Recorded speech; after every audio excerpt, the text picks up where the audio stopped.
दीक्षा कक्षा 7। स्कूल मुझे अच्छा लगा।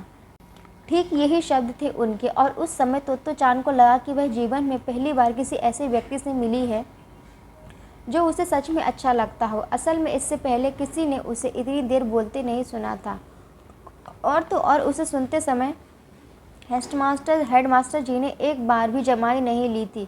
ना ही उनके चेहरे पर अरुचि का भाव आया। शुरू से अंत तक उन्हें सुनना उतना ही अच्छा लगा था जितना कि उसे बोलना। इस दिन से पहले या उसके बाद किसी वयस्क ने तोत्तो चान की बात इतने लंबे समय तक नहीं सुनी। और पहली शिक्षिका को यह जानकर भी आश्चर्य होता कि एक 7 साल की लड़की लगातार 4 घंटे बोलने का मसाला भी जुटा सकती है। हेडमास्टर जी के सामने वह अपने आप को सुरक्षित महसूस कर रही थी। वह बहुत खुश थी। वह हमेशा हमेशा के लिए उनके साथ ही रहना चाहती थी। ये भावनाएं थी तोत्तो चान की उस पहले दिन हेडमास्टर सोसाकू कोबायाशी के बारे में। सौभाग्य से हेडमास्टर जी की भावनाएं भी उसके प्रति ठीक ऐसी ही थी। दोपहर का भोजन। अब हेडमास्टर जी तोत्तो चान को जगह दिखाने ले गए जहां बच्चे दोपहर का खाना खाते थे। हम ट्रेन में नहीं खाते, उन्होंने समझाया, बल्कि सभागार में खाते हैं। सभागार उन सीढ़ियों के ऊपर था जिन्हें चढ़कर तोत्तो चान पहले आई थी। जब वे वहां पहुंचे थे, बच्चे हल्ला करते हुए मेज व कुर्सियां उठा खिसकाकर उन्हें एक गोल घेरे में लगा रहे थे।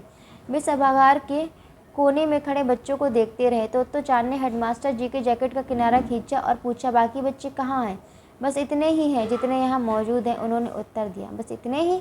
तोत्तो चान को विश्वास नहीं हुआ। उसके पिछले स्कूल की एक कक्षा में जितने बच्चे थे, केवल उतने बच्चे मौजूद थे। आपका मतलब यह है कि पूरे स्कूल में करीब 50 ही बच्चे हैं? हाँ, बस इतने ही हैं, हेडमास्टर जी ने कहा। यह पहले वाले स्कूल से हर चीज़ अलग है, तोत्तो चान सोचने लगी। जब सारे बच्चे बैठ गए तो हेडमास्टर जी ने जानना चाहा कि हर एक बच्चा खाने में समुद्र से और कुछ पहाड़ से लाया है या नहीं। हाँ जी, बच्चों ने अपने अपने डिब्बे खोलते हुए एक स्वर में कहा। जरा देखें तो क्या क्या लाए हो तुम लोग, हेडमास्टर जी ने मेजों के घेरे में घूमते हुए कहा। वे हर एक बच्चे के डिब्बों में झांक रहे थे और बड़े बच्चे खुशी से किलकारियां मार रहे थे। वह क्या मज़ा है, तोत्तो चान ने सोचा, पर कुछ समुद्र से और कुछ पहाड़ से का क्या मतलब होगा? कितना अलग है ये स्कूल, पर अच्छा है। उसे तो इससे पहले पता ही न था कि स्कूल में दोपहर का खाना भी इतनी आनंद की बात हो सकती थी। हेडमास्टर जी हर मेज पर रुककर डब्बों में झांक रहे थे और दोपहर की हल्की धूप उनके कंधों को नहला रही थी। तोत्तो चान का स्कूल जाना। हेडमास्टर के यह कहने के बाद से ही अब तुम इस स्कूल की छात्रा हो। तोत्तो चान बेसब्री से अगले दिन का इंतज़ार कर रही थी। इस सप्ताह से उसने कभी किसी दिन का इंतज़ार नहीं किया था। अक्सर माँ को उसे सुबह स्कूल के लिए बिस्तर छुड़वाने में भी परेशानी होती थी, पर उस दिन वह दूसरों से पहले उठकर तैयार हो गई और अपना बस्ता पीठ पर बांधे इंतज़ार करने लगी। माँ को तो बहुत कुछ करना था। तोत्तो चान को नाश्ता देकर वह उसका लंच बॉक्स बनाने में जुट गई। उसमें कुछ समुद्र से और कुछ पहाड़ से भी तो डालना था। माँ ने रेलगाड़ी के पास को एक प्लास्टिक की थैली में डाला और एक डोरी से उसे तोत्तो चान के गले में लटका दिया ताकि वह खो ना जाए। अच्छी लड़की बनना। बिल्कुल, तोत्तो चान ने जूते पहने और सामने का दरवाज़ा खोला। तब वह मुड़ी और शिष्टता से झुककर बोली, अच्छा, गुड बाय। तोत्तो चान को यूँ निकलते देख माँ की आंखें बरबस भर आईं। कितना कठिन था यह मानना कि उसकी चुलबुली बिटिया, जो आज इतनी खुशी से इस स्कूल में जा रही है, हाल ही में एक स्कूल से निकाली जा चुकी है।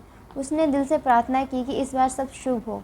तेत्सुको कुरोयानागी जापानी लेखिका हैं। इनका जन्म 9 अगस्त 1933 को टोक्यो में हुआ था। इनके पिता एक सम्मानित वायलिन वादक थे। इन्होंने टोक्यो कॉलेज से ग्रेजुएशन किया। इनकी पुस्तक तोत्तो चान विश्व प्रसिद्ध कृति है जिसका दुनिया की अनेक भाषाओं में अनुवाद हुआ है। यहाँ दिया गया पाठ इस पुस्तक का ही एक अंश है और ये इस पाठ के शब्दार्थ हैं जो भी है यहाँ से यहाँ तक। आप आगे क्वेश्चन आंसर्स देखिए।